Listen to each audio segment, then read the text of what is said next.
At number 4 in my 134 is the Oregon Ducks. And Dan Lanning has taken last year's program and reloaded it with some absolute studs at important positions while retaining his staff as they head into Big Ten competition. And at the top of the list is Will Stein went to go get a gunslinger from my neck of the woods in Dylan Gabriel. Dylan Gabriel, who's thrown for over 14,000 yards in his career so far. He ranks number 8 on the all-time list in NCAA passing with 14,865 yards. He's ahead of Heisman winner Ty Detmer, he's just behind Heisman winner Ty Detmer at 15,031. He will probably surpass Ty Detmer in the first game that he gets to play as a Duck.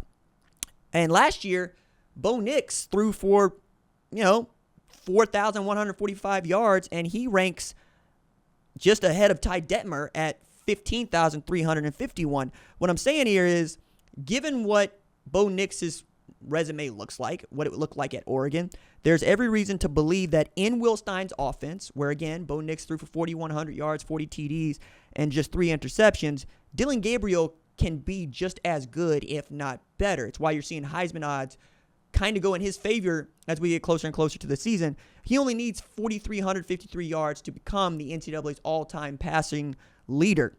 That's Case Keenum, by the way, with 19,217 yards at Houston. After 3 years at UCF, 2 at Oklahoma, and now this one at Oregon, 6 years, right? You're going to get close to this, but he's also got a lot of help. He's got Tez Johnson returning, who had 86 catches for 1,182 yards, 10 TDs, and the number 2 target on that team last year, joined by Evan Stewart this year, who I think has an opportunity to be one of those household names that breaks out in a really meaningful way against this Big Ten competition. Among the teams with the 5 toughest schedules in the country, according to their opponent's resume last year, like opponents' combined record, they're looking pretty tough. So they got Florida, SC, Northwestern, Georgia Tech, and Oregon have the 5 toughest schedules among Power 5 to me. The Ducks look kind of like running the table. I mean, you get Ohio State at home, and I would be remiss if I didn't say a totally different Oregon Ducks team went to Ohio State and got a win in Columbus. That was Mario Cristobal and CJ Verdell without Kayvon Thibodeau on the field. And everybody knows that one way or another, the road does go through through Ohio State to get to the Big Ten championship.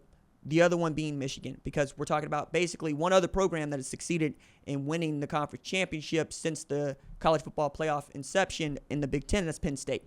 So Oregon coming in this thing also needs to get past Washington, as absurd as that sounds right now. They hadn't been able to do it the last couple of years.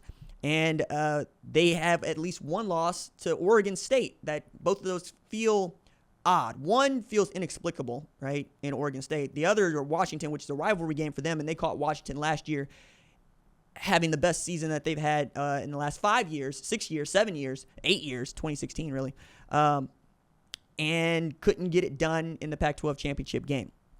I don't know that that's going to be the case this year. I think they got to worry about their schedule, and their schedule is tough, but it is not undoable. That said, their opponents last year had a combined record of 101-57. 9 of those teams had ranked wins, and 9 of them were ranked. It's not how you would draw it up if you're putting together the schedule as the director of football operations. But I also really love this because there are now conference games that you would never have seen on a non-conference slate, say maybe once every 5 years. So now you're going to get to see Oregon, Ohio State play in the same conference against the same as a USC, right? As a Washington, as a UCLA, as a Nebraska, as a Wisconsin, as a Penn State, in a year that it feels like everybody's going to be decent to good in the Big Ten. I don't see any really bad football teams. We're talking about Indiana probably bringing up the rear, depending on how you feel about Purdue. And both of those teams are probably going to get 3-4 wins this year. Maybe they'll surprise us and do better. But through the middle, it's still stacked, right? Iowa is damn good. Penn State, I think, is at the top of that middle. They're damn good.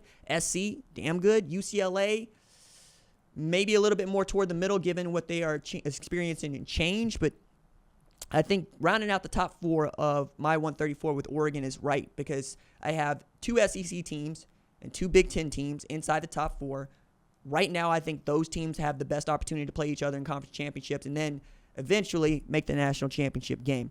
Rounding out the top 5, though, or that first team, I think that we're going to start having some disagreement about is Florida State. It's not just that Mike Norvell seems like he just raided the 2023 Alabama roster and also added a 5-star quarterback in DJ Uiagalelei to a program that went undefeated through its conference title game last year. It's that he returned 187 starts on that offensive line. It's that he has been ridiculous at a time when FSU is doing everything they can to get out of the ACC. He has put together a program that got robbed of being in the college football playoff. We can disagree about whether or not you think Florida State was one of the 4 best teams. I think if you go undefeated, you deserve every opportunity to play for a championship.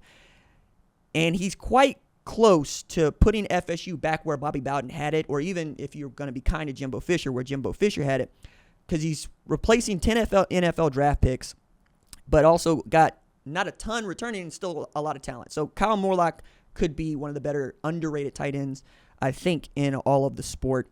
But when he went shopping and came back with a haul like a dad fresh from a garage sale that included not just Uiagalelei, but Terrence Ferguson, Malik Benson, and Roydell Williams, adding to a team that's going to already have Fentrell Cypress and Patrick Payton on the defense, I got every reason to believe that Florida State's going to be about its business in the ACC. The problem is that the ACC is them and Clemson, and then we'll see, right? You might think that Miami's got a squad, but let's see Miami win a conference championship, right? I think they also have a really good non-conference slate that's going to test them, and a great one late in the season. In November, they're going to play Notre Dame. And that game feels like it's going to be for the college football playoff play-in spot because Notre Dame is always going to be competing for one of these at-large bids because they're not part of a conference. And Florida State is going to be competing for an automatic bid or this resume builder against Notre Dame.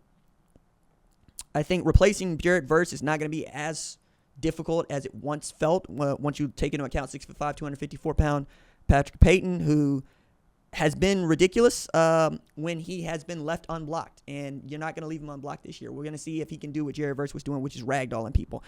Key games for them. FSU plays a plucky Southern Methodist, a Southern Methodist that might actually make some noise alongside that Miami team I was referring to because they're coming off of winning the American. But what we also got to see when those American programs joined the Big 12 is that big boy football didn't really suit them in year one. We'll see if it suits Southern Methodist in year one, but they're excited in Southern Methodist. Like, they're selling out tickets, and they can't wait to get Florida State at Gerald Ford Stadium. They also got they're hosting Clemson this year, a game that they barely got away with a win last year, but was important to keeping their season intact. And they go on the road to Miami October 26th. All 3 of those games, I think, are going to play into the season and what we expect from not just Florida State, but the rest of the country. I'm putting it all on Florida State at number 5 because I think, like Ohio State, they're all in, but for the reason that they feel aggrieved. They feel vengeance is owed. They are going to act as if the College Football Playoff Committee absolutely hates them. And I would not begrudge them that. And spite is a much more powerful motivator than contentment. So we will see just what kind of a product Florida State puts out on the field. But for me, I really like the spot that Florida State's in, and I don't have a problem with having them at number 5.